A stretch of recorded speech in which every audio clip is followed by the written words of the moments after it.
Shop smart, shop S-smart.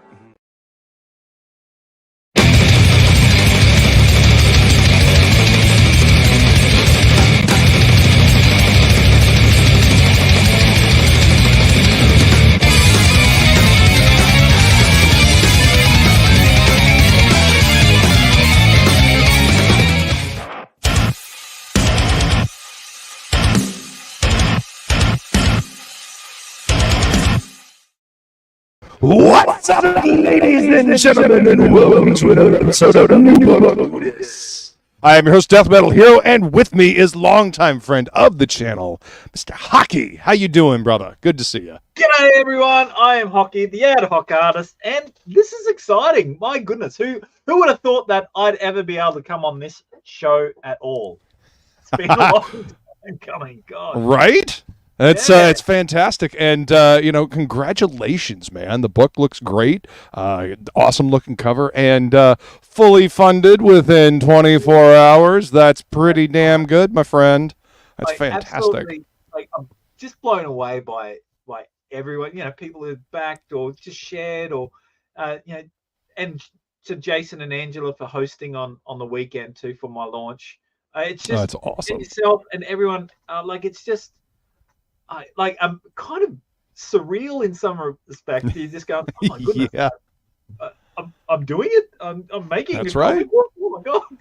Hey man, you're putting in the work, and you've been spending time in the scene, and people know you. They know what kind of person you are. They know how much this means to you. And they're supporting you, man. And that's the beauty of this indie scene over here, is that people see the work and the passion and the love for this, and they respond to it. They always do. Yeah, so lots of great people out there that just willing to give someone a go to. That's what I like about the scene too. Like all these wonderful indie creators and fans. These wonderful fans there that just going, you know what? I've seen you in chats. I've seen you on live streams. You know what? I'm happy to give it a go, and I really hope that they like the story once they get it, so that they want to come back for more. So well, I mean. Yeah, and that's always the hope. I mean, all you can do is put together the best story that you can, and hope people respond to it. No matter where you're putting it out, whether it's in previews, going into comic shops, or crowdfunding, or hell, if it was being published by one of the big two, all you can do is create the best story possible and hope that people respond to it. And I think people are going to. Oh, exactly. You just try your best. And so in like this story itself, I just fell in love with the story, and then the whole concept of the curiosity shop itself, and it's going, oh man, I can't wait to see what else comes out of my head to tell more stories. So yeah, excellent, it's great. I'm definitely going to be grilling you on that. I want to find out, where the story came from, what was the inspiration was. But first, we should probably say hi to the chat. Gotta jump in chat here. Jason, of course, comes in with knobs. Like, are we talking bed knobs and broomsticks? What are you talking about? What's up, Jason? Good to see you, man. Yeah. All right. Yeah. What's up, Edwin? Good to see you, sir. Welcome. Another great creator too. So there's my lady. Hello, Skull beautiful. I got water at the moment. I'm on a very strict diet at the moment, so water and tea is all I get to drink. So yeah, I understand that. I've got black coffee. She says, "Hey, Hocky," and Edwin says, "Hail." Yeah. Appreciate you guys being here. I'm super excited for you, man. This is, it's awesome to have, a friend that, I've seen grow as an artist and build, and you've been around for a long while, man. So I mean, this is fantastic to see. I'm one of those weird people that gets happy from my friend's success. So it's awesome to see, man. No, I appreciate it. I say both you and I kind of in similar similar stages of our art career too. So you're creating a book I'm creating a book. You know, we've been building up our skills for so long that it's finally great for us to work on something. It's finally coming to fruition. We're putting the work in, and it's coming together. And I fucking love that. Times that we spent drawing and everything. Well, see, as a kid, I always wanted to make comics. Is that the same for you? Have you always wanted to make comics? Well, I did it. It's actually yes, but so my issue is that being in Australia, growing up, I grew up in a country town, so it was just like a population of about 12,000 when I grew up. Okay. And it was a mining town, coal mine, and you sort of get in that small mine mentality. You think, I was drawing as a kid, just doing cartoons and like Mad Magazine, copying from those, and Garfield. I wanted to be.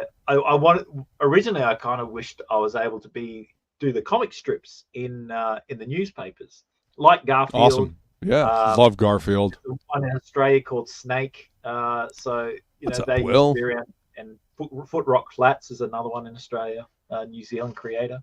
So things like that, I'd see that in the papers and going, yeah, I want to do that. And occasionally I'd get comic books. So hey, Elder, good on you. Good to see you, buddy. And occasionally I get comics, not often in my town because, again, a small town. The only place you could get it from was the news agency. Right. But every now and then, when we go on holidays with my folks, I'd see somewhere and they're selling comics, and I'd buy. I used to get the What Ifs a lot. Man, yeah, I love the What Ifs. They're great. I don't remember any of them because I was like, 10 years old. So it's 35 years, nearly 40 years ago that I was getting these. I don't remember any of them, right? Unfortunately, but I used to love getting those because I was going, oh, this is interesting, and it's one, it was a one-off story, so I didn't have to read a backlog of 20 stories to get where I'm sure.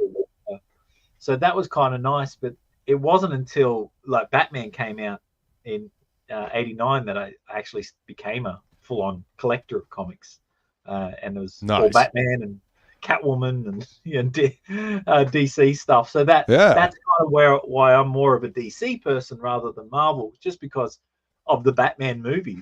That's what into it. That movie did gangbusters, and it kind of reinvented Batman for a lot of people because people before that, people had kind of assumed Batman was kind of the Biff Pow Adam West Batman, and nothing wrong with that Batman. I grew up watching the reruns of that, and I enjoy the hell out of it, but the Tim Burton film really kind of made Batman a little more serious, a little darker. Actually went back to his dark roots, and pulled in some of the seriousness that was that we knew from the comic books. So that's awesome, man. I remember being a kid and being swept up in the Batmania as well. I still have my VHS tape from Batman. I had the comic book of it. It's disappeared now. I wish I still had it. But the comic book of the first movie, and I used to read that over and over and over and go, this is so good. And I watched the movie over and over. And then when Batman 2 came out, I got the bubblegum trading cards. Oh, yeah. So man. I actually here somewhere in either my mess here or under the house. So I do still have them all. That's awesome. Yeah. So I'll have to pull them out one time. But I just loved it. Like I didn't know enough about Catwoman then too, so I wasn't really getting Catwoman at that stage. But after that, I started collecting Catwoman, and that version of Catwoman is actually one of my favorites. The Tim Burton, Michelle Pfeiffer Catwoman. I love the design aesthetic. I really enjoyed those first two films, and then the third one, Batman Forever, not so much. I mean, it was a little too neon for me, and then by Batman and Robin, the series was just dead. Yeah, I did enjoy, because I was also a Jim Carrey fan, so watching him as the Riddler, Oh yeah, just being like his goofy self as the Riddler, I really enjoyed that. So I agree. I was watching, and then seeing Robin come into it, I'm just going, oh yeah, cool. Watching it back now, like it's harder to watch that movie, and particularly Batman and Robin, but harder to watch now than the first two. The first two I could watch, all the time. Oh yeah, all day long. And they replaced Two-Face. I was going, why didn't you keep? Oh yeah, it was supposed to be Billy D. Williams. That was the whole reason why he signed on to play Harvey Dent, is because he knew that he was going to become Two-Face. And I thought, why did you like? Yeah, I was a bit disappointed that they replaced him. Yeah, but it was Tommy Lee Jones did all right. He's a decent actor, but from what I understand, he really could not stand Jim Carrey at all while filming that movie. Yeah, from what I understand, he just could not stand Jim Carrey and really just did not enjoy working with him. I could see that. I think Jim Carrey, especially back then, would have been.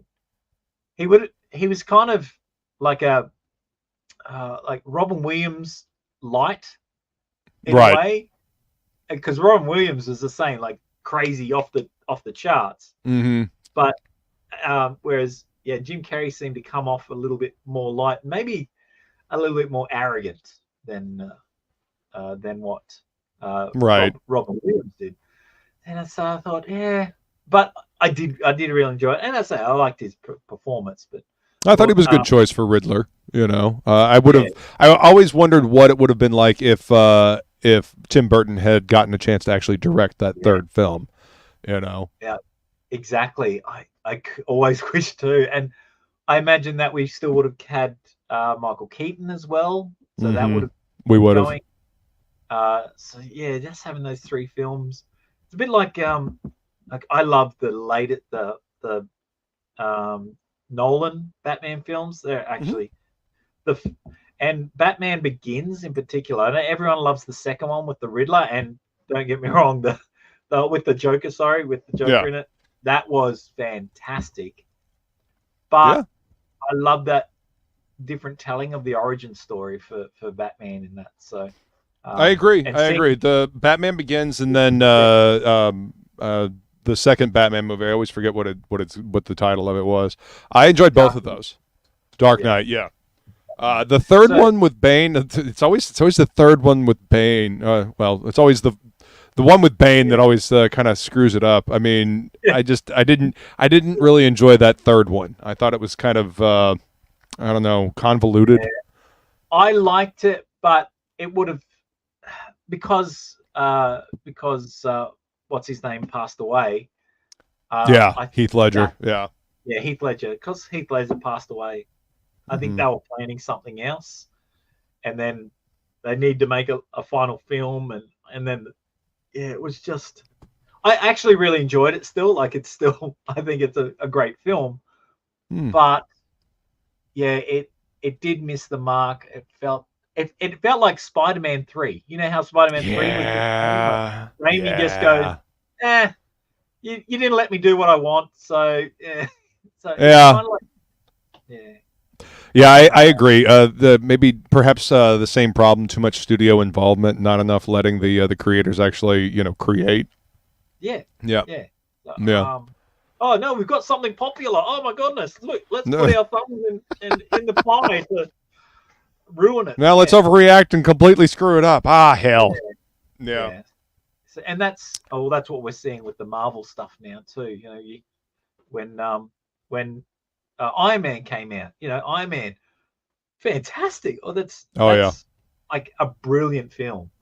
And then I still love the first Iron Man movie. I can watch that one over and over again. Just really well done. Yeah. First Captain America movie. I love the first Avenger. I thought it was a great flick. Yep. I know a lot of people kind of deride the first Thor movie, but I still enjoyed it. I thought it was really well done. The second Thor movie was kind of lackluster, and I feel like they kind of wasted Chris Eccleston. I mean, what a tremendous actor to have as your villain in the film, and I felt like he was wasted. You know? Yeah, that's it. Like once they started going, oh, we need to tie all these together and make this. Mm-hmm. They started to mess with the problems, and it's yeah. Yeah, it's a For little me, convoluted. Yeah. yeah. It finished with Endgame. So for me, Yeah, that name, that title was a lot more prophetic than they probably wanted it to be. yeah. But you know, But, it is yeah, it is what it is. yeah. But yeah, going back to saying about like getting into comics, Mm-hmm. and then used to draw from them too. That was the style where it was based on Art Adams, I think. His Oh, I Spider-Man love me style. some Art Adams, man. Yeah. Now, it wasn't his run of comics that I had. It was I don't know, probably 100 different artists, but they were all had that style of Batman, Mm-hmm. that grey suit, and I think blue cape. So Oh yeah. yeah. Yep. And, but great stories. I don't know where my comic books are. I'm annoyed by that, but Oh man, I would be too. Holy crap. so So did that translate? I mean, you owned a comic shop at one point, you know. So that your love of comics kind of pushed you into getting into a comic shop, huh? it's kind of weird. Yes and no. Like so, I did. So there was a long stint that I didn't really get many comics. Mm-hmm.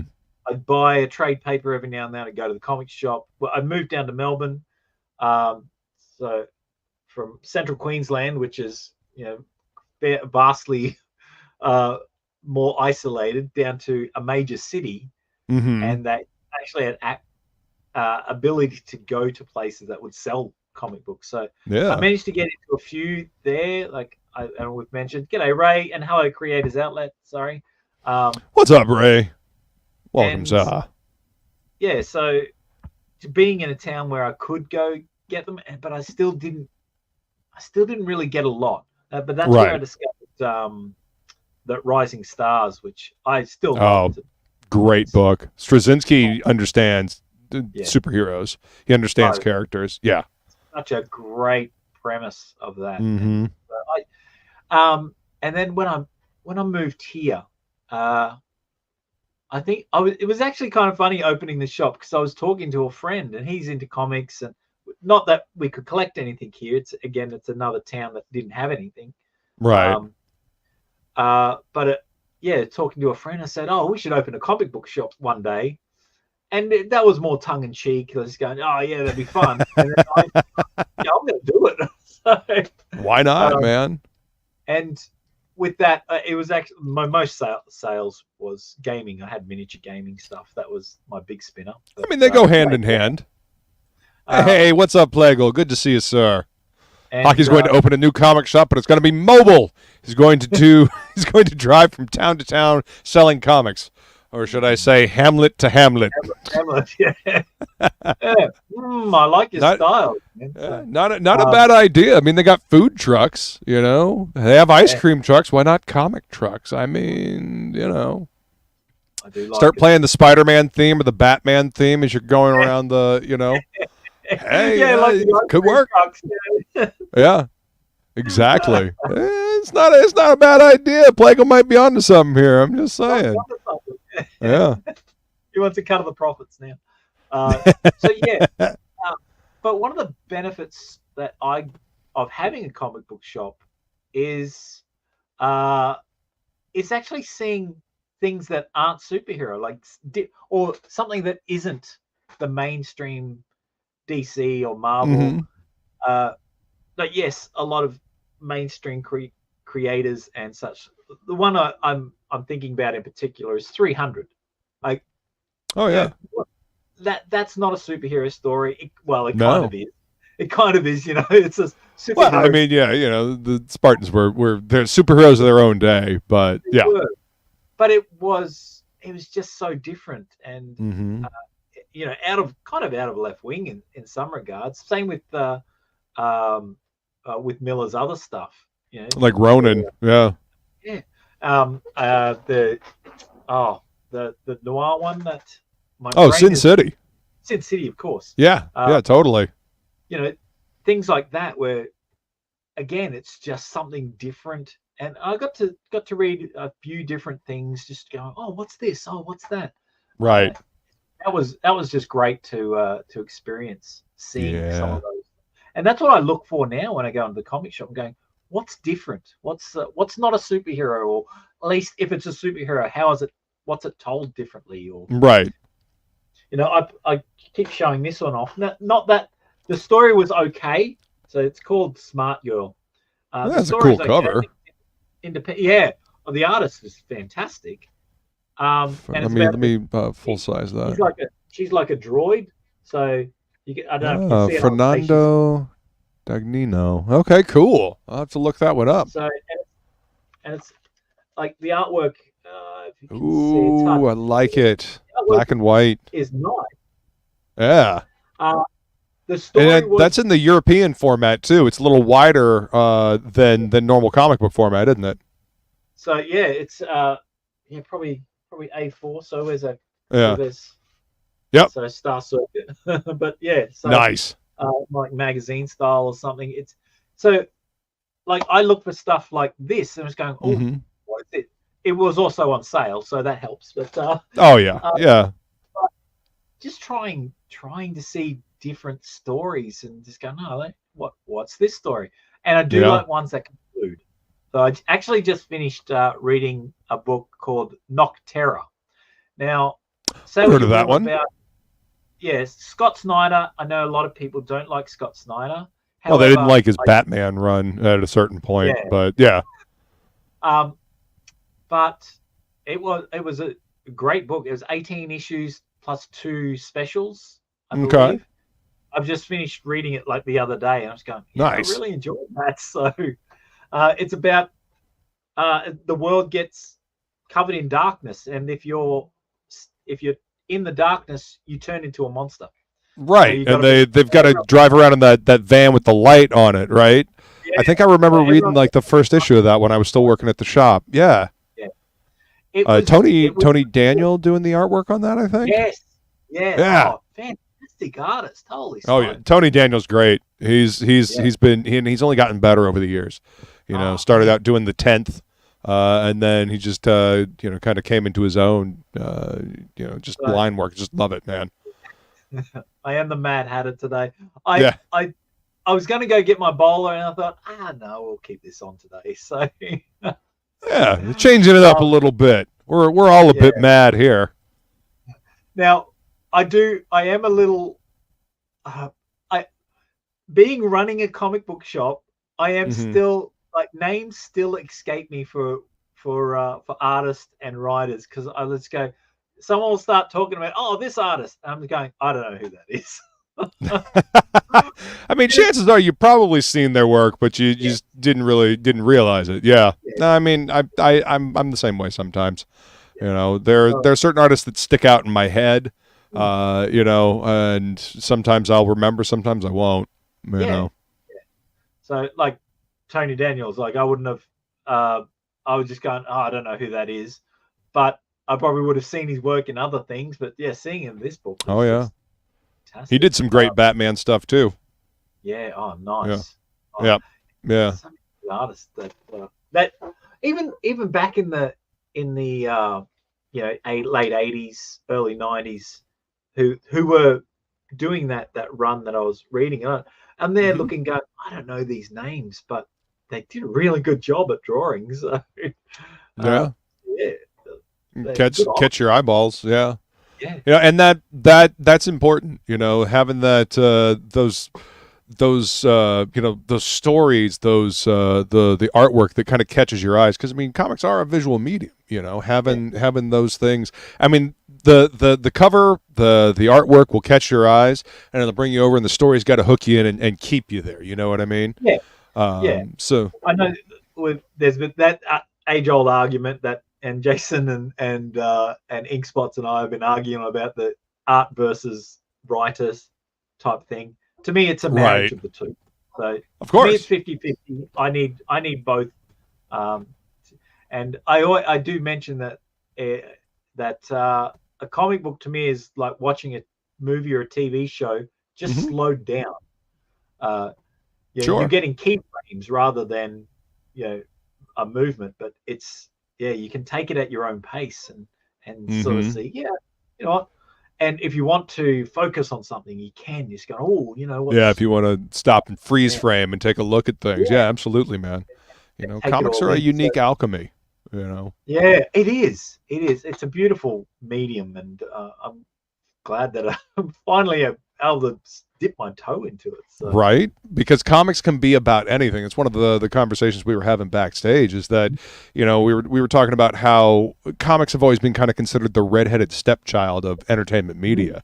And, you know, it's because of the stigmas, oh, they're just for kids and, you know, all that, but it's not. I mean, you've got movies for kids, you've got movies for young adults, you've got movies for, you know, adults, you know, you've got movies for everyone. And yeah, comics are the same way. You know, and yeah, comics can be about anything. It's literally just a storytelling medium.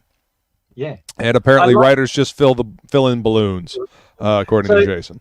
yeah, Jason's taking the word writers literally, as in someone who writes words. Mm-hmm. I'm more loose. I'm more as the person who tells the story is the writer. So the artist is also a writer in my eyes. Mm-hmm. I Because they're agree. telling a story. So they're making those decisions on what you need to see. So that to me is like crucial writing stuff. Hello, Matt. How are you? So yeah, I think that's What's up, crucial Matt? stuff. Good to see you, man. Yeah.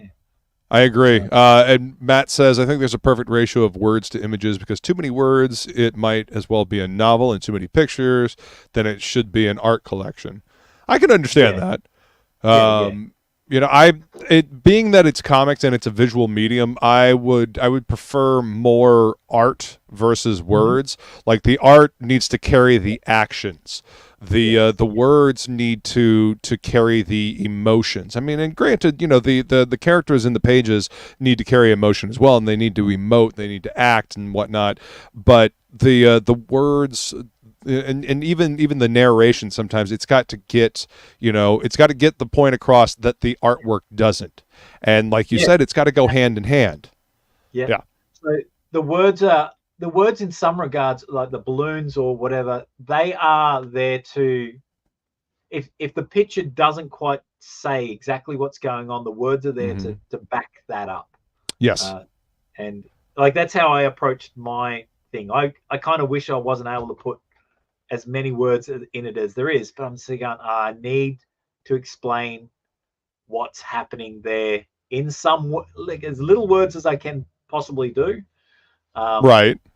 Yeah, just trying to do that. But yeah, it's Well, but to that's me, yeah, that's writing the is the beauty. whole. Right. Well, I mean, that's the beauty of being the writer and the artist on this. You know, we're working. You know, you can fine tune it, you can tweak it, and you know, not that you know, teams can't do that. I mean, look at what Jason and Inkspots have done with Frog G. You know, but being able to fine tune things, you know, so that you feel like you're telling the best story that you can.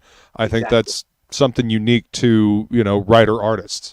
You know, like that's exactly it. They take more of a Marvel approach, whereas they have the concept. You know, they're going, oh, we want it to go from here to here, fill in the blanks with artwork, and then we'll come back and write the words later. I sort of kind of did that a little bit with mine. I didn't have dialogue, but I had what's happening on each page. Yeah. So yeah, each page I need this stuff to happen. And then while I was drawing it, I was going, well, I can do that in these many panels. Or so yeah, so I broke it down in that regards. Why is the gym too busy? What? Why is the gym so busy? Because you're there, Jason. They're all there to see you. They're all there to watch you, you know, work out. You know, you are the reason why the gym is so busy. They're following you. That's it. It's understandable. Yeah. Thank you, Feline. I appreciate you dropping the link for Curiosities and Oddities Emporium, the dress. Yeah. So we're getting there. It's like funded within 24 hours, man. Congratulations on that, by the way. That is fantastic, dude. What a relief! Like Rex told me in the morning, but because I went up to Rex's the next day and just before we went on. He goes, "Oh, you're funded." I was going, "What? What?" So I had to go and check. I was going, That's "Oh." great. Kevlar wants to know if the hat is part of the stretch goals. I don't know. Kind of wish it was. No, there is stretch goals, and I'll reveal them. I like they're hidden. So unless you're on a stream and you're watching streams, you don't know what's there. So I'll let you know when we get to it. But one's peeking. So because I've got 4 curtains there, and one of the curtains is slightly open. So if you don't watch a stream, you might be able to guess what it is. The words are kind of hidden, but yeah. But yeah, so but there's no hat, unfortunately, in this one. I would have loved to be able to make a little doll with the dress itself, but the dress it's a very complex dress.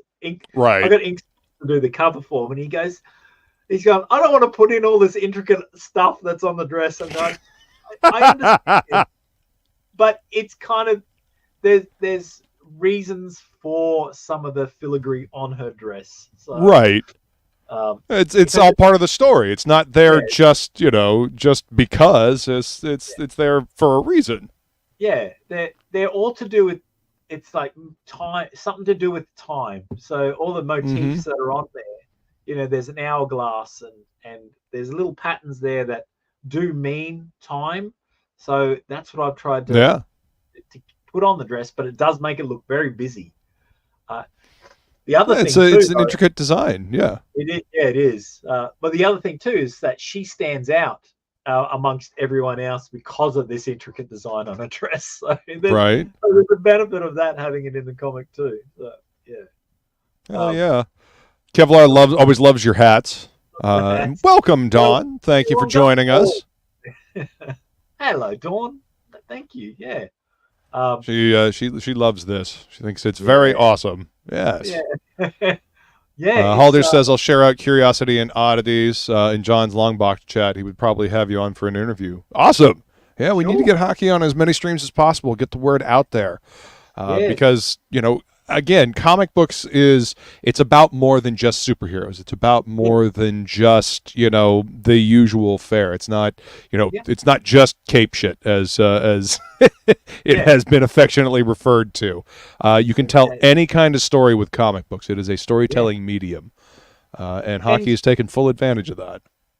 And we do have some weird benefits with comic books too. So, in the fact that we've got pages. So if you open up a book, a lot of the people, like, you can see when you open up to a new page, you do get to see the whole story of where it's going in those 2 pages. But then the rest of it's hidden. So that's why you'll see you'll go through a comic book and there'll be page, the page turner. Oh yeah. Builds up to going, oh, what's going to happen on the page? So that's actually in design for a lot of people who do comics. They're thinking about what's visual. Can I do this without revealing what's going to happen? So and that's one of the things that's been on my mind as I did things. What's going to be showing? Can I push that back a page? Or so sometimes there is, sometimes there isn't. It's just the way that the story goes. This is only 24 pages long, so you got to make allowances for certain things. But you've only got a certain amount of space to tell the story in, and it's got to be a complete story. It can't feel rushed. It can't feel like there's pieces being pulled out. It's got to feel like a complete story altogether. What's up, Hojo? Hojo says, "I love the hat." Everybody's loving the top hat tonight, man. You might have a new regular hat. Yeah, I went with the top hat today instead of the bowler. So there we go. Got a little bit of the hatter going on, and I mean, it kind of seems to fit with the story that you're telling here with the dress. There is a top hat person in the shot there. So right, yeah, look at that. But it's been well, actually, it's kind of interesting because there was times, especially when I first wrote it, I actually didn't have enough pages. I've only got like 23 or 22 pages, and in like starting to do artwork and starting to do some more writing, I was going, I need to stretch it out. But something came up where I was going, oh, like this idea came and going, oh, that I have to put that in because that helps with storytelling. It really did. I was going, so yeah, there's a page in there, probably somewhere towards the middle back that I had to put in because it helps with storytelling and it helps with certain thing that happens. And I was going, yeah. So yeah, even in creating, I thought I'd finished it, but no, I hadn't finished it. I got to keep going. So managed to get the full 24 pages. It works. I think it flows pretty well. Like it might. Excellent. So the story is not action orientated. So there is. Okay. It is the story of Jenny. I think Jenny is pretty much in nearly every single panel of this book. Well, it's her story. Yeah, it's her story. It's from her perspective. So you do get to see her again in her underwear. So there you go. You get a little underwear. A little eye candy, if nothing else, you know. And I agree, Hojo. Floppies are a fucking art form. You know, getting the story told in that limited amount of space absolutely is an art form. Yeah, and one thing too is that someone asked yesterday. I saw it on a stream that someone said, "Oh, you know, is it just the dress or is it the whole outfit?" It actually is the whole outfit. So the shoes and the headband that they wear. Oh yeah, and that's again for story element because I don't want someone to be wandering around and they get undressed in the middle of a ballroom. Just seemed kind of weird, so I had to the other one too. But yeah, but it came along, and I'm super happy with the story. Jason has read it, and Billy's read it. I think they enjoyed it, as far as I know. So, and I think those are a couple of good people to get feedback from. I don't think they'll steer you wrong. I think they'll give you give you good feedback, and they'll let you know if anything is not quite up to snuff. So I want to play your trailer up here, and then I want to find out like what the inspiration for the story was. Yes, certainly. Oh, I love this trailer. The newest and growing trends amongst the young people is the popularity of jazz music. And with this comes the line of places to enjoy this music. And one such place is Club Trio. The ladies' new flapper dresses and the gentlemen in their suits, they dance the night away as the sound. This just in. A murder has happened at the new Club Trio. Details have not been released to the press, but police have assured us that there is a #1 priority to catch the murderer. My name is Jenny. I bought this old dress from this strange shop. And imagine my shock when I wear it. I end up at a jazz hall in the 1920s. But this isn't the only thing. Someone has been murdered. I don't know who it is or how it happens, but I may be the only person who can stop it.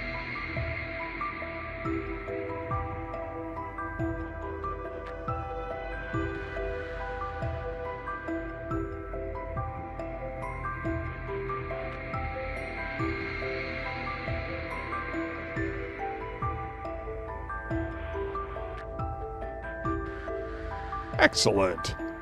Yeah. I love that time. I was really That's happy a great trailer, man. Who did the trailer for you? I did. That's fantastic. Love it. Yeah, that's a great trailer. Yeah, I got a friend who's a voice actor, so I got him to do the male part, and my daughter did the female part. So right on, man. That's fantastic. I love hearing that. Getting the family involved. Yeah, spent a lot of time just little tweaks just to make it. Oh yeah, let's zoom out here. Let's rotate here. Getting the timing right too. And video editing takes a long time. It can be very time consuming and it can be tedious. But when it all comes together, it hits. It really gets the point across, and a well done trailer will whet the appetite for the story and will get people interested in the story you're trying to tell. Kind of gives little hints and clues. didn't want to reveal too much. And that's the idea. I just wanted to try and just do a little, like, just enough to go, what's going on? She got, what? She's teleporting? What? This is weird. So Yeah. So, So that's why the dress is so intricate, and there's time travel involved. Time travel involved. Yeah. Exactly. Yeah. So what was the inspiration for this story, Hocky? And Jason says it is a good story. See? Told you it wouldn't steer you wrong. Yeah. And Hojo says, dude on a stream when I first started out said I'd be lucky to sell 50 copies. Now he's eating shit and not creating a thing. Keep up the good work. There you go. See? Thank you. Yeah. No, you I gotta follow where your passion lies. Yeah. You know? Well, that's it. So the story, it's kind of interesting. So I tend to like to sit down on occasions and just like brain dump. So I'll just write occasionally. I'll sit down, piece of paper, just start writing. Okay, what's an idea? And I'll might look around the room and then get inspiration. So I'll write down a sentence or a paragraph of an idea, and then I'll go, okay, right, I've got that. Then I'll think of something else and just write a whole bunch of different ones. And every now and then, hello, Angela, how are you? Hey, Angela, welcome. Thank you for joining us. This was one of the stories. Like, it just sort of came up, and all it really was is just going about a lady who gets dressed and time travels. I can't quite remember. I have to find the actual original thing that I wrote. Right. And sometimes as I'm writing it, I'll write a sentence or two, and as I'm writing it, more stuff just goes, oh, what if it was this? Oh, what if it was this too? And so that was one of the things. And then when it came to me just going, I need to put a book out. I had an idea which I'll still do at some point. I've got an idea of a space horror. Nice. But I'm going, that's a bit of an epic story that I want to tell. I need something a little quicker, or something I can do a little quicker, or at least and that one kept playing in my mind. I just kept remembering it. So I went back into my book and I'm looking, going, yeah, I really want to know what happens in this story. And that's like with a lot of the stories. I'm going, oh, I want to see that. I want to see that. And then, some of the best reasons to tell a story, man. You got a story that you want to tell, and you want to see how this is going to go. You know? Yeah. I mean, when we're writing stuff, we're entertaining ourselves first, right? Yeah. Well, that's it. And that was just an interesting idea, and then the whole shop sort of evolved from that, and going, oh, what if it was a specialty shop that sold this? And it started to evolve, and then I thought, what if the shop sold heaps of different stuff? That could be future stories. And developed it. The story, once I figured out what I was doing with this story, the script, the first draft came really quickly. I'm just going, this. It did evolve over the time, but and that was pretty much when I was going, I'm going to do this story. I'm going to, and I'd written the script, I did a little bits of artwork, and then that's when I put the pre-launch up. Just going, I'm doing it. This is happening. So excellent, man. And like you said, since you've got the kind of like the I guess the backbone of the shop, you can do anything with that. You can revisit this. And I imagine you've got other stories that kind of have kind of popped up as you were, kind of little story tidbits that might have popped up in your head while you were writing this, right? Yeah. So again, like there's been a bunch of stuff that I've sort of written down or I've just thought about. And actually, won't be the next one, but probably the next one after that actually was a dream that I had. Oh wow! And I don't want to reveal too much because I don't know how to pitch this because there's a big secret in the story, and I was going, it's going to be extremely hard to pitch. But the next one I'm hoping it's very simple. A dude. he buys a ship in a bottle, opens the bottle up, and gets sucked Mm-hmm. in onto the ship. So it's an adventure story on sailing on the seas. So, Awesome. It sounds like fun. So nothing new. Like I think this story's probably been told before, but I just thought, oh yeah, I'll do that. That's kind of fun. I mean, technically there's no original stories out there, so they say, and to be fair, there are really only 5 stories that humans can tell: man versus man, man versus himself, man versus the world, man versus machine, and man versus beast. You know, and man versus world could be man versus universe or God or whatever. Yeah, just the different iterations of it, and that's that's it. Hello, Morb, and hello, Hen. Good to see you. What's up, Morb? Welcome to, and Hen, welcome. Thank you for joining us. And Angela says she wants to ask questions, but she doesn't want to spoil the story. No spoiling the story, Angela. You can ask. I can just not answer. So, exactly. Yeah. Ask the questions. I just won't answer if I don't want to tell that part. Right. But so that's what I want to do. I've got another one. That's a story about a fella. He buys a fob watch, like a pocket watch, and he can stop time with it. So that's actually going to be a horror story. So yeah, very cool. I'm sensing a time pattern here. Do you like time travel stories? I think it's just kind of how these ones evolved. That's why I didn't want to do a time one next, because I thought it's another time related one. Right. So, so I want to try and not make everything time related. So, right. But I mean, if those are the stories that are coming to you, those are the stories that are coming to you. Yeah, exactly. But the genre can change too. So this one's a mystery in aspects. I've got a horror. I've got another mystery. I've got I can do comedies. I can do action. I want to be able to do have free reign. So whatever the item is, a lot of them probably end up being mysteries or horror orientated, because I do like that genre of comic. So absolutely. But so that's where I'd like to go with it. I think that'd be a lot of fun. Even Rex approached me. He told me yesterday his idea for the shop, and I was going, you know what? I like that. So if he develops a story, he and I could be working together. And I'm happy for anyone. If anyone comes up with an idea, they think, oh, what about this item? We could do this. I was going, hey, why not? Why not? Yeah. Well, I mean, it leaves it open. I mean, having a curiosity shop like that, it really does, give you the option to do just about anything, and that's great. And I've even got, so the proprietor of the shop is a character, old lady called Madam May. Her name's actually not mentioned in this book at all. It doesn't need to be. So she's just things will, as I go on, I'll reveal little bits and pieces. Sometimes she might not even be in the book.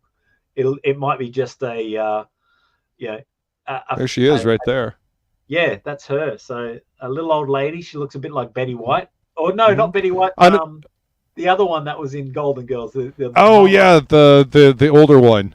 The mom. Yeah, I never really watched Golden Girls, so I can't help you with the name there. Help us out, chat. Who was the mom? She always had the best one-liners, though.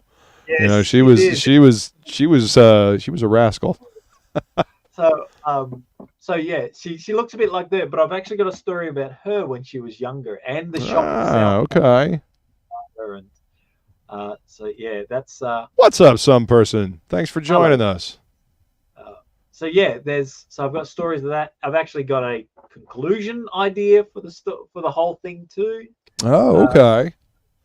So down the track.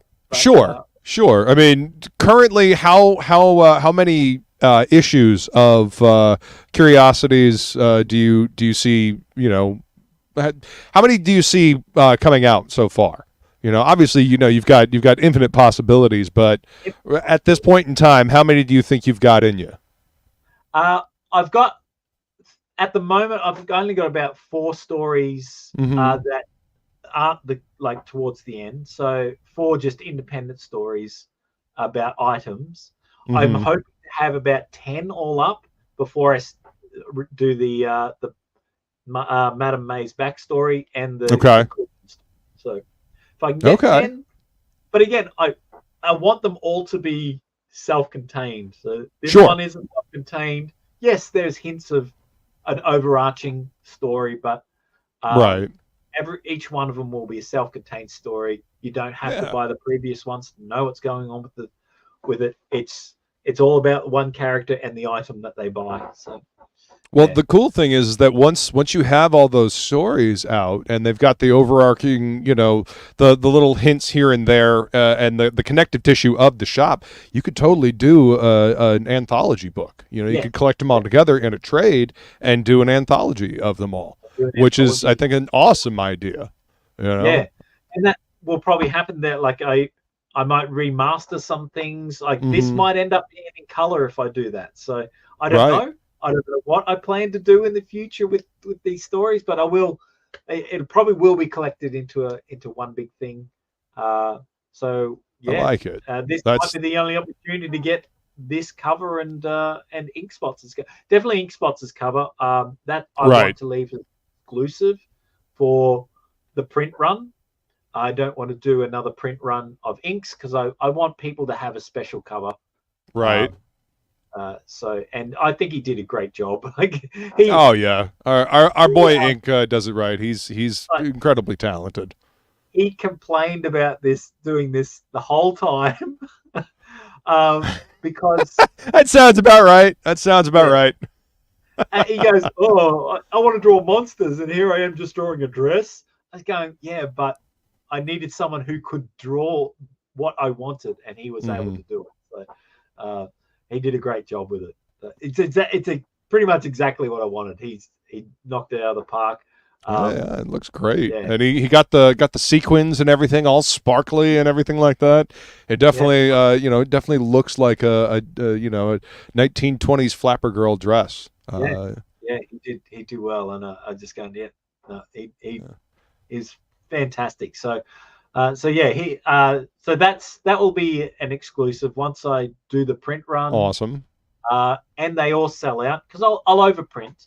Sure, I do want, sure, but I won't reprint this cover. So it will be the only opportunity to get it while it lasts. Get it while you can. Don't sleep on it. Hen says it's a stunning cover. And she also says, how about dimensional travel or going to a different place? For example, a flat cap transports you to the north of England. There you go. Yeah, that's it. Well, the dress, it actually, when she travels back in time, she does go to England. Now, not much of that is going to be revealed because the only things you're going to see really about it being in England is probably three things. You're going to see an old cabbie. Like cab in it. There's bobbies, the police officers, and some terrace houses. So that's kind of the only three things that would link it to being in England. But in the present, I've left that ambiguous. So that could actually be anywhere in a Western world, because it's not fully established if the shop stays in the one location. So yeah. I see somebody picked up the ladies drawn in here. I know that's sold on Jason's. Like it went straight away, and I was going, "Oh my goodness!" I haven't looked to see who it is yet, but I've got 4 drawn in spots, and this one in particular had to be a lady because there's a point where Jenny is looking for someone in particular who is a female. So I thought, you know what, I'm going to make an exclusive one just for the first lady to get in. She'll be in that. So, and they get, whoever's doing the drawn into here, they actually get both covers, and I'm going to do a 11 by 17 print of the page that they're in. Oh, that's cool. That's a unique thing to add to that tier. That's really cool, man.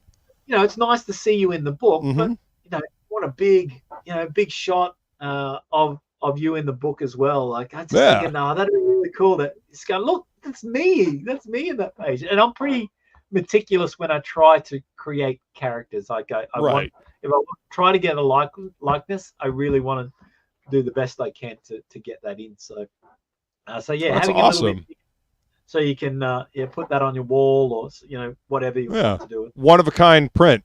Yeah, that's really cool. It's a unique piece. Yeah. So that will be the same. And what I'm actually, because I was talking to Jason yesterday, what I'm actually going to do for whoever gets in first for the other 3, like one's already sold. Right. I'll give you a choice where you want to. I'll send you, say, do you want to be here, here, or here? And right. So they can decide where they want to be in the book. Yeah, Jason actually wants to buy one, and he wants to be like, "Where's Waldo in the crowd?" So. Nice. But so yeah, I'm just saying, yeah, you can choose one of these spots where you'd like to be. And actually, you've only got 2 left. 1 out of 3 claimed. Yeah, you've only got two spots left. So if you want to be drawn into the book, you better grab them while you can, because there's only 2 of them left. It's not too expensive, I hope. Like 131 US, that's translated Australian 200. So I'm thinking, drawn in, you get a couple of copies, you get a big print. Yeah, no, that's actually not bad at all, considering how expensive drawn in tiers can be for books. So yeah, and I just wanted to offer more stuff as much as just going. Oh, look, I'm spending all this money. What do I get of it? Just get my face drawn in there? No, you get the both books and that big print. So yeah, man.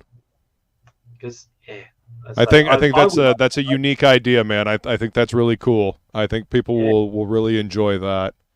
Yeah. I'm going to be doing a backing board art and the comic for $66.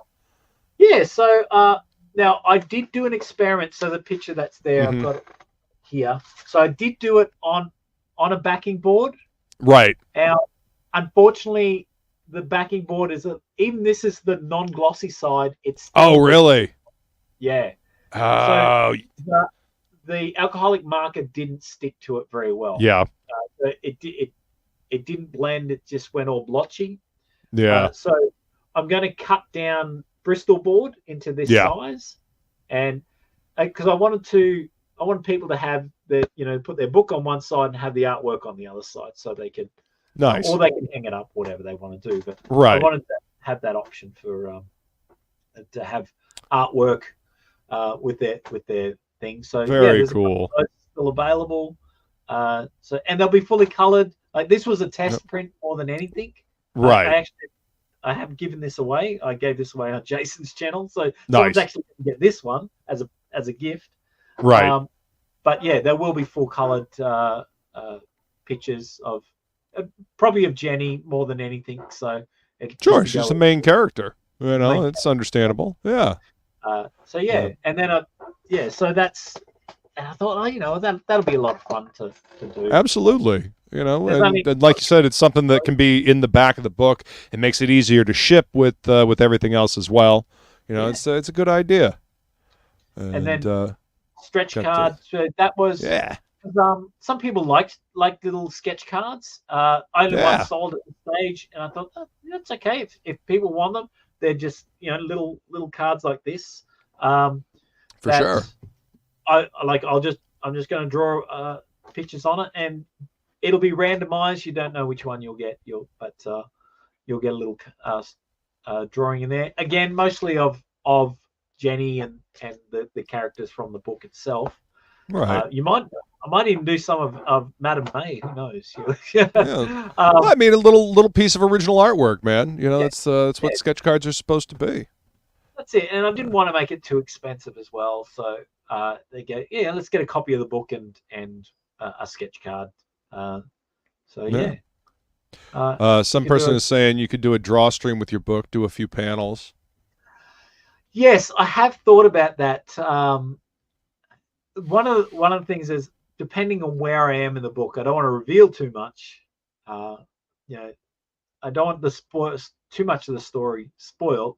But I actually might do some streams or videos where I'm drawing the other artwork that goes with it. So Yeah.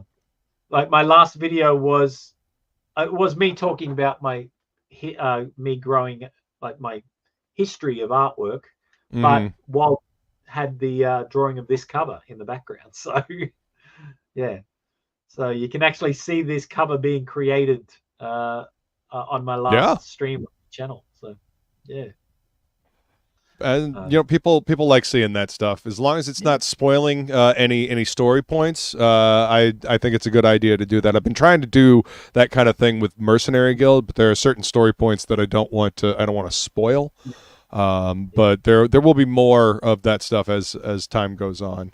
Yeah, and there's a few parts. There's one page that's going to take me ages to work on, and I don't want anyone to see that until they open the book. So right, yeah, because I'm just going, oh, if I could pull this page off, it'll look awesome. But yeah, yep.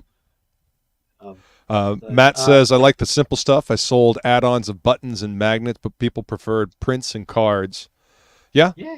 People like prints, especially, you know, comic book size prints. They can put them in a bag and board, and they can, you know, keep it with their comics. You know, sometimes. That's it. I just want to, like, if people like my artwork and they want a little, again, like the sketch cards, little bit of original artwork. I know some people do like them, some people don't. That's okay. Yeah. I just offer it there for people to do. So. Absolutely, man. And you got a fantastic price for both of the books, $14 for, you know, both covers. I mean, that's fantastic. You know, you get the main cover, which is right here, and then you get Ink Spot's cover. Yeah, if you want to buy both of them, you've got. I thought, you know what, I'm happy to make that cheaper for you because I know that's buying them separately or whatever, but having both. You might like them both. You have a reader copy. You might have a copy you want to save. Or I mean, and it's cheap enough that people can get both, and you know they're not going to break the bank. You know. Yeah, well, I think of comics in the shop. You know, this is the one thing that I find very difficult because I want to buy these independent comics. The one thing I find is going, that price point pushes that way beyond what I can afford. Yeah. Yes, there's more pages. This is only 24 pages, but when I'm looking in Australian dollars for these ones, they're in the $30s or $40, and then the shipping on top.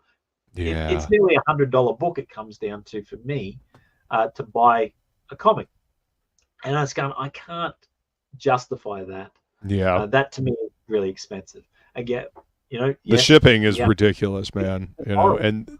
You know, you spend almost more on shipping than you are on the actual book that you're getting. You know, and that's just I can't stand that either. Yeah, and that is the case here as well in some of it because I'm going to ship. Creators Outlet I will be sending him to do my US orders.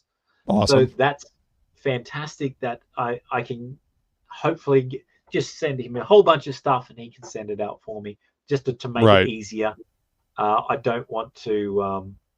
I'm trying, and most of my people who will back me will be in the US, so I want to try and get that price as cheap as possible. Right. But it's still more expensive than I would like to. So, So it's 20 Australian dollars, which I think is down to about 13 US, 13 or 14 US dollars. So that will cover. Creators Outlet sending it for me and me sending it to him if I can send enough. So I may take Critical a hit. Blast. Critical Blast. I mean, sorry, Critical Blast. Thank you.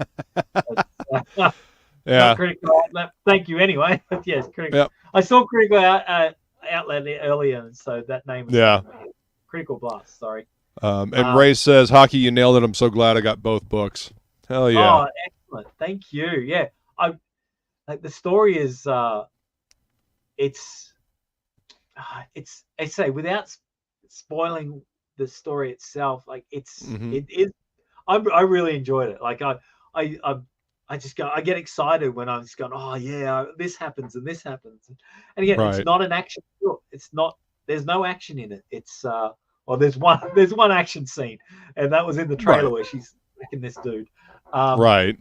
but it's not an action flick. It's sort of a mystery, murder mystery type thing. Murder mystery with some time travel and a magical dress. I mean, that's intriguing. Well, and originally it was going to be set in Victorian. So I wanted it to be a Victorian because I just imagined all these glorious Victorian ball gowns. Right. Masquerade as well. It was going to be a masquerade ball. I was going, oh, this would be fantastic. But there's elements that I wanted that didn't work because she can jump between time. So if she takes clothes off, she ends up back in a modern time. And for her to do research to find out what's happening, it didn't quite work if it was too far back in time. Whereas the 1920s, there's newspaper articles that are still around. There's things that are still people can find, but if you go back far to like Victorian times, it's harder to get that information. So especially about someone who's been murdered. So I'm thinking, some person who's been murdered in a back alley, it might be harder to find that information. But whereas the 1920s, it's believable that information could still exist. So that's where I wanted to. It's actually set in the 1920s. So for convenience of storytelling. Right. Well, I mean, it makes sense for the story, and you could still do the Victorian stuff later on, the never throw anything away. Always hold on to those little bits and pieces. But because I mean, if we look at the pages here, you guys, you will see that there are. Let's see. I think it's in one of these panels here. There's some masks. On one of the shelves. Yeah. So I think in here. Itself, there's some masks in there. So there's a bunch. So you of never stuff know. So some of these items could come into the story. Some of them may not. It's just, again, it's a curiosity shop, so people could come in and just buy stuff. But maybe those things are magical. There is some Easter eggs hidden in some of the pictures there of like in the shop window itself. There's the mask from the Jim Carrey mask. Nice. There's other little bits and pieces like the Maltese Falcons in there. Excellent. There's the pendant from Titanic. If you look at is that from Titanic? What is that? So there's a couple of things in there. Just going. Well, it encourages people to take a look around. I mean, especially with an establishing shot like this, it encourages people to look to see what's in the background. Those panels for some reason are in the wrong order, so I might have to fix that. So that page and the page below it, that page and the page below it are in the wrong order there. So well, yeah, that's all right. Not giving anything of the story away, and it may confuse people, so they got to pick up the book to read it. Yeah. But this is the first 5 pages, so that's pretty much nearly done. I'm going to add just a couple of little bits and pieces in there. Probably more. Right. Probably try to hide more junk into the shop itself, but so there's a few things, but I say the story just evolved, and it like any good story, it kind of had the murder pigeons. The murder pigeons aren't in the campaign. So there's this scene later on where she's doing a quandary in a park and she's feeding pigeons. And there's this one scene with these 2 pigeons like right up near the camera. And we call them the murder pigeons. And they've just got that, that doughy eye look that the pigeons have. So, right. So they're the murder They've pigeons. seen some things. It's funny. So I think that's Billy's favorite page is with the murder pigeons. So if you want to see murder pigeons, go ahead and jump on this book. When are you looking to fulfill? So I have put January 2025. So I want to leave 8 months, 9 months leeway to get this done. However, I want to try and have all the artwork done within the next 30 to 60 days. Once that's done, I'm going to send it to print. So I'm going to try and get this out as soon as possible, but Right. various things will happen. I wanted to give enough leeway so I can go, Oh, yeah. Something's happened. I can't print it just yet. But as soon as I can. So I could be sending it out in 2 months' time, but it could be 9 months' time. Who knows? So, well, you always want to give yourself a little bit of wiggle room. That way, it just because Murphy's Law always comes into play at some point or another. Something goes awry, something goes askew, and you gotta push the time frame back. So it's always better to give yourself a little bit of time to make sure that you're not disappointing the backers. So just to help myself. This is my first one. I don't know what to expect when I get towards the end. I've got the printing.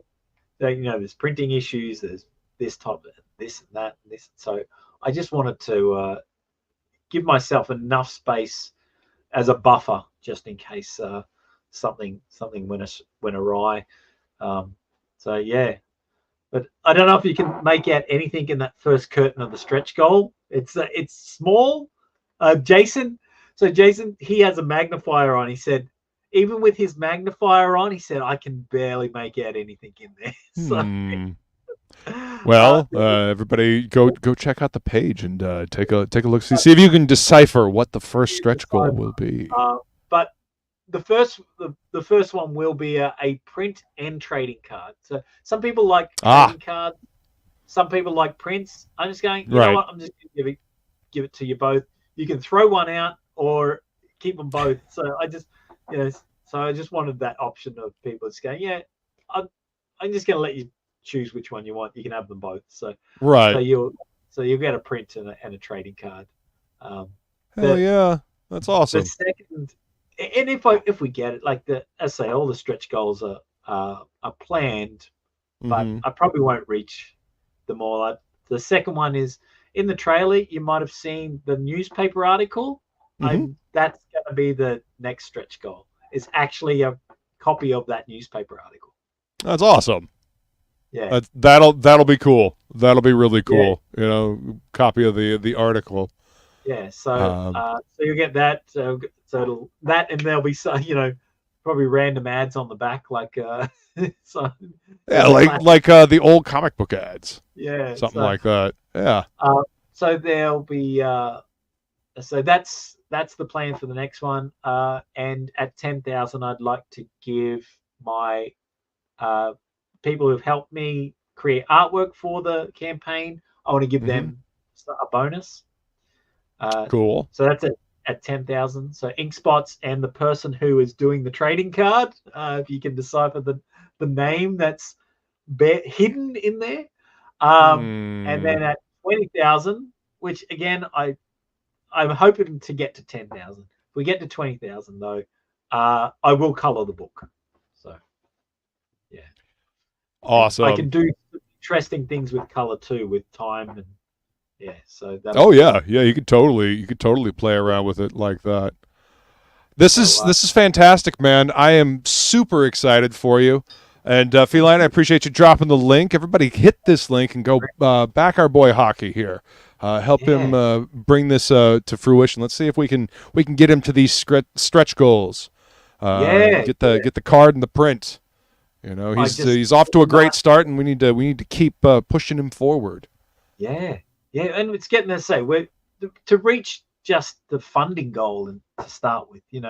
That's given me enough money to print this book out and send it out to everyone. It's just going, wow, this is going to be real. This is going to be in my hands. I actually plan to frame it and put it up on the wall. So, so I'm looking forward to doing that, and it's actually going to happen. It's and this amazing. Is just the beginning, man. This is just the beginning. You have just begun, my friend. It's begun. And I've got other IPs, like I've mentioned. I've got the space one, space horror. That actually, I've got stories that will follow that. It's again an independent story itself, but it's a different world, so I've got stories that will go on. Stretch goals are in Australian dollars. That is correct. Nice.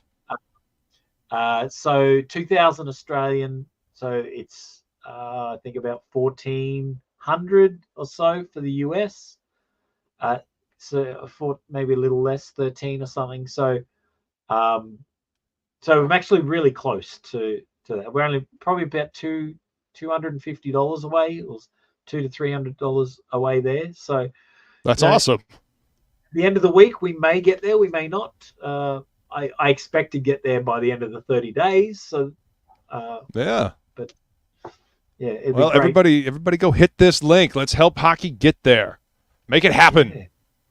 Hey, Henry, good to see you, mate. What's up, Henry? Thanks for being here, man. Yes. Well, Hocky, we've been going for an hour and 15 minutes now. Is there anything else that you want people to know about this before we wrap this one up? No, not really. Just yeah, if you can't, like anyone, if you can't back it, share it out. That'd be great. If you don't like this project, that's awesome too. You don't have to like this project, but go find something else. Give an independent person a go. Like just see. Absolutely. Jason and I, actually, it's kind of funny. Jason and I were just flipping through some comic books on Indiegogo, just going, oh, what's this? And there's this one there that was called Cerulean the Sorceress, and we're just going, what's this? Jason ended up backing it because it looks fantastic. So, and awesome. It's like it's not funded. It's not even halfway through, and it's going, what? Why is this not fun? This looks amazing. And there was about getting the word out there. Right. So yeah, go check that. Give also Star Circuit 1 and 2. 2 is coming out. So our boy Joe Catapano.